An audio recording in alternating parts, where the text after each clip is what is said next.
मनसाराम अघोरी साधना एक दिवसीय साधना, एक माला में फलीभूत होने वाली साधना है, जो कि मैं आगे आपको इसका विधि विधान बिल्कुल प्रॉपर तरीके से समझाऊंगा, जिसको आप समझने के बाद, प्रयोग करने के बाद आप इससे कार्य ले पाएंगे। तो बने रहें वीडियो में अंत तक। नमस्कार मेरे प्रिय साधक एवं भक्तजनों, कैसे हैं आप सभी। मनसाराम अघोरी एक तंत्र क्षेत्र में ऐसा प्रख्यात प्रचलित नाम, जिसको सुनने से ये आपके माइंड में एक इमेज क्रिएट होती है कि एक ऐसी पावरफुल शक्ति जिसका आप अगर आवाहन करते हैं, इस शक्ति की कृपा आपको अगर प्राप्त होती है, तो आप बड़े से बड़े कार्य को चुटकी में कर सकते हैं। अगर आपने कोई साधना नहीं की है, फिर भी अगर आप मनसाराम बाबा के नाम से किसी को भभूति देते हैं, उनके नाम से कोई चिरागी जलाते हैं, या कोई विशेष दिन जैसे कि शनिवार या मंगलवार के दिन उनके नाम से व्रत उपवास रखते हैं, तो आपके मनोरथ पूर्ण होते हैं और आप जो है किसी भी परेशान व्यक्ति को उनके नाम से जली हुई राख यानी भभूति को आप दे सकते हैं और उस रोगी को आराम मिलेगा। बड़े से बड़े कार्य को आप चुटकियों में कर सकते हैं। किसी को हील करना हो, किसी को दंडित करना हो, किसी का वशीकरण करना हो, किसी का उच्चाटन करना हो, इसके लिए यह जो साधना हम आपको देने जा रहे हैं, मनसाराम अघोरी बाबा की साधना, यह साधना एक दिन में फलीभूत होती है। सिर्फ एक दिन में फलीभूत होती है। ज़्यादा आपको तामझाम नहीं करना है। पूर्ण एकाग्रता के साथ अगर आप इस साधना को करते हैं, 108 बार मंत्र को पाठ करना है, यानी कि एक माला जाप से ही यह मंत्र सिद्ध हो जाता है। और यह जो मंत्र है, आप किसी भी शुभ दिन में, आप किसी भी चंद्र ग्रहण, सूर्य ग्रहण में इसकी साधना कर सकते हैं। साधना में आपको जो विधि है, जो नियम है, उसका बिल्कुल कड़ाई से पालन करना होता है। जैसे कि भोग में आपको देसी शराब देनी होती है। कच्चा अंडा, देसी, फार्मी अंडा की बात नहीं कर रहा हूँ, देसी अंडा और कच्ची यानी कि देसी शराब ये देना होता है। धूप बत्ती, सुगंधित पुष्प, हो सके तो सफ़ेद रंग के पुष्प होने चाहिए।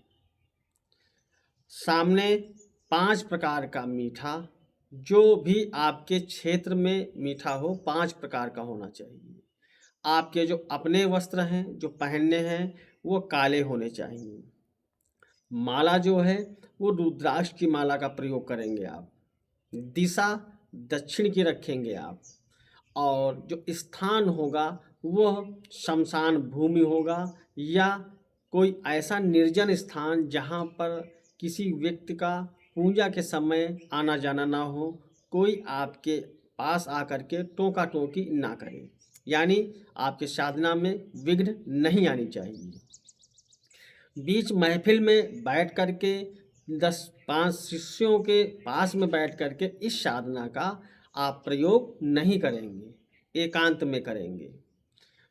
एक दिवसीय प्रयोग है और जैसे ही अगले दिन आप साधना से उठेंगे, इस साधना से आप कार्य लेंगे।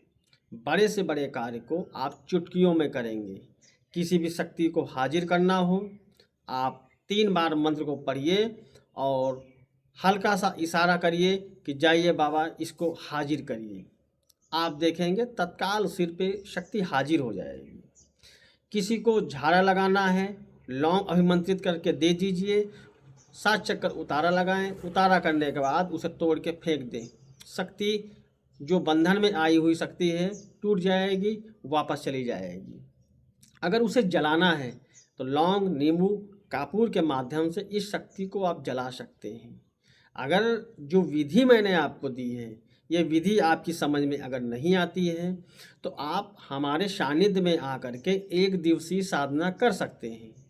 साधना के अगले दिन ही हम इस विद्या का प्रयोग आपको सिखाते हैं कि कैसे आप इस विद्या के प्रयोग से किसी का तंत्र काट कर सकते हैं, किसी को ठीक कर सकते हैं, कैसे किसी को आप जल अभिमंत्रित करके रोगी को ठीक कर सकते हैं।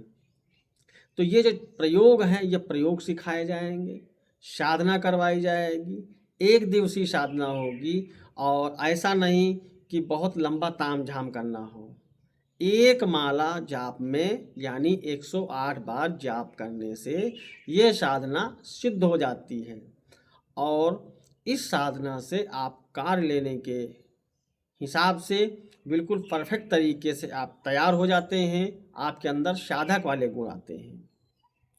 और अगर इस मंत्र का आप डेली रूटीन में सुबह या समय या शाम के समय अगर आप जाप करते हैं तो आप देखेंगे कि 7 दिन 11 दिन या कुछ समय के बाद आपकी दृष्टि भी खुलने लगेगी और आपको बाबा मनसाराम के दर्शन भी प्राप्त होंगे और इनके जो गण हैं, इनके साथ जो चलने वाले अन्य शक्तियां हैं वो भी आपको दिखने लगेंगी।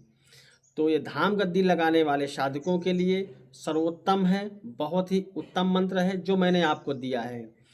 इस मंत्र को मैंने बोल के आपको इसलिए नहीं बताया है कि कुछ साधक कहते हैं कि मैंने आपसे मुख से प्राप्त किया था और मैंने की सफलता प्राप्त नहीं हुई।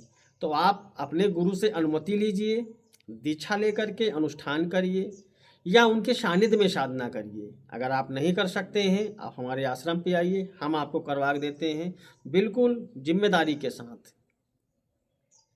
तो आप लोग इस अनुष्ठान को पहले मंत्र को कंठस्थ करिए, फिर अनुष्ठान करिए और किसी प्रकार की कोई समस्या हो तो आप हमसे जानकारी ले सकते हैं।